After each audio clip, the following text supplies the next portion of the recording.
99% of all internet traffic, from this video to your Pokemon Go account to your family WhatsApp group, runs on a hidden network of undersea cables. Why should you care? Because modern life is increasingly dependent on those slinky subaquatic wires. And they get attacked by sharks from time to time. How do they work? What's the future for them? Join us today as we plunge the depths and ask how the internet travels across oceans. According to the authoritative Submarine Cable Map website, there are currently 493 active or actively under construction subsea internet cables crisscrossing the globe. These range from the relatively modest 300-kilometer Azerbaijan to Turkmenistan wire running under the Black Sea, to the absolutely gargantuan 6,600-kilometer Marea cable linking Virginia Beach in the US with Bilbao in northern Spain. Marea weighs the same as 24 blue whales, apparently. The firms laying down this serpentine superhighway, worldwide there's now 1.5 million kilometers of undersea data wires, are cagey about how much it all costs. But professional estimates indicate a typical transoceanic cable should set you back between $300 and $400 million, which seems like a lot because they're not especially thick, typically around the girth of a garden hose, and that includes layers of protective thixotropic jelly around the all-important fiber optic core, plus multiple plastic sheaths and copper wiring to power the thing. But even so, on average they can ferry an awesome 100 gigabytes per second in data,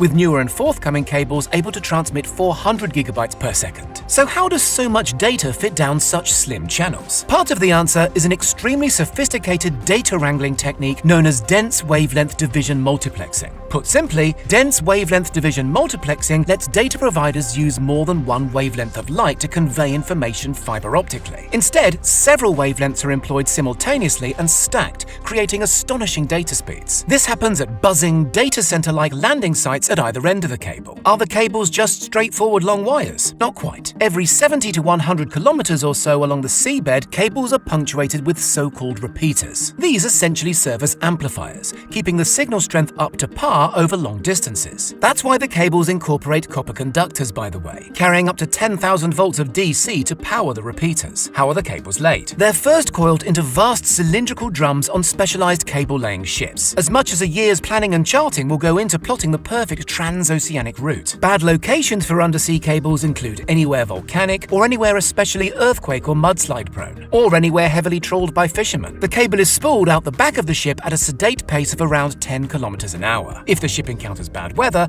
the captain can decide whether to break off the cord, tie it to a buoy, and retreat to calmer waters. When the storm passes, the ship returns to the buoy and picks up where it left off. Accidents and outages on the cables can and do occur. In 2012, Hurricane Sandy in the US knocked out several key transatlantic cables, disrupting networks for hours. In 2011, the Fukushima earthquake in Japan caused similar online carnage. The vast majority of such disruptions, however, are the result of human carelessness, typically trawler nets or wayward ship's anchors. Cables situated close to the shore are significantly more at risk from such disruption. As such, the nearer to land a cable is, the more likely it'll be carefully armor-plated. Many are even dug into the seabed in long dedicated trenches, carved out using ship-drawn plows. Awesomely, sharks have been spotted nibbling on one of Google's subsea cables. Get your teeth into this 2014 clip. More sinister even than that, the US government has consistently warned of interference in the cables from hostile foreign powers like Russia or China. The US government should know all about that. Whistleblower Edward Snowden revealed in 2013 how the NSA had no qualms eavesdropping on fiber optic communications. The geopolitical implications of undersea cables are also fascinating. Last year, the Australian government intervened to prevent Chinese technology giant Huawei from installing a cable connecting Australia with the Solomon Islands. The fear is that China could use the link to gain access to Australia's sensitive internal networks. So who actually owns these cables? That's an interesting question. It's an expensive business, so historically nations or quasi-national telecom providers have picked up the bill. The world's biggest owner of cables remains America's AT&T, with a stake in some 230,000 kilometers of undersea cable. The second biggest owner is China Telecom. Frequently, cables are owned by groups or consortia of up to 50 separate owners, including tech firms, local government agencies, and other businesses.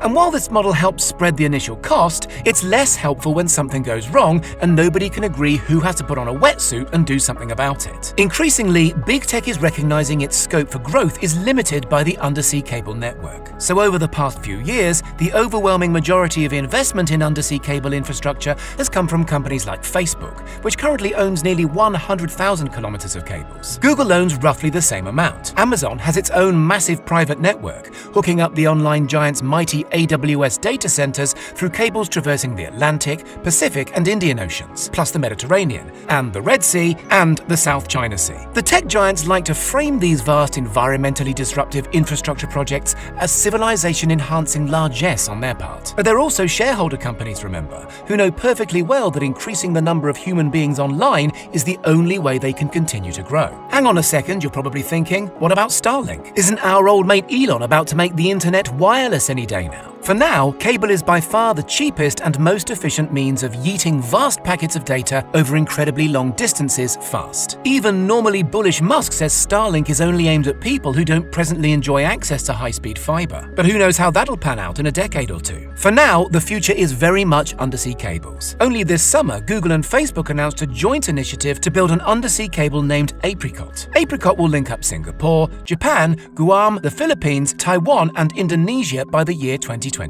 The longest subaquatic cable ever, a 45,000-kilometer billion-dollar monster called To Africa that will link up 33 nations, was just bankrolled by a Facebook-led consortium. What do you think? Will mankind's ingenious submarine network one day look as obsolete as the telegraph? Let us know in the comments. And don't forget to subscribe for more totally wired tech content.